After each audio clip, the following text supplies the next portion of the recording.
Falando de independência dos Estados Unidos, o interessante de lembrar aqui, né? Primeiro, é essa lógica de revolução americana que acaba muito sendo utilizado.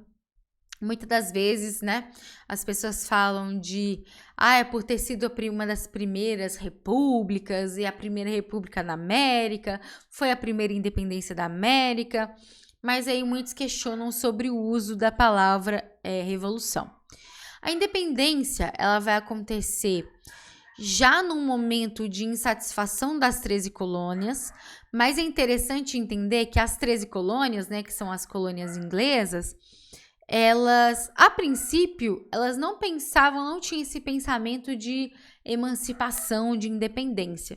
Isso vai acontecendo aos poucos nesse movimento, que eles se reúnem, fazem congressos, foram 2 congressos na Filadélfia, para de fato definir essa lógica de independência. O que incomoda mais, e aí de novo é interessante entender as particularidades, porque quando a gente pensa em colônia, na colônia brasileira ou na colônia da América Espanhola, nas colônias da América Espanhola, você tem uma estrutura muito mais rígida no sentido administrativo, o que não vai acontecer nas 13 colônias inglesas, que é o que muitos chamam, né, os livros didáticos chamam de negligência salutar, chamam de autogoverno, que é essa estrutura aí condensada nessa maior liberdade para os colonos.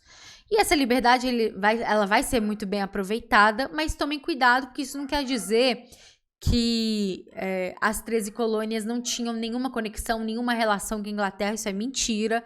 Existiam questões comerciais muito fortes, proibições, existia tudo isso. Porém, as questões internas, a lógica, a estrutura interna da colônia, os próprios colonos se resolviam. É isso que acontecia.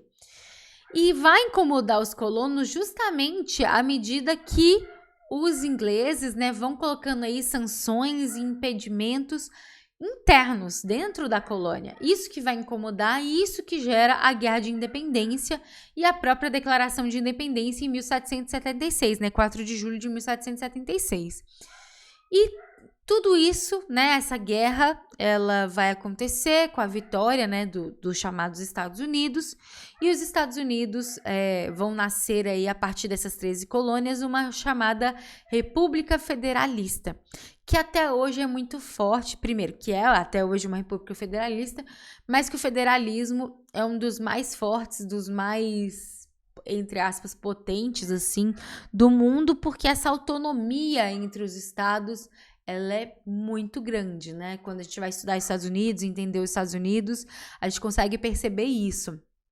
Por mais que exista um poder central, esse poder central é com poder, mas não significa que esses estados não tenham a sua autonomia.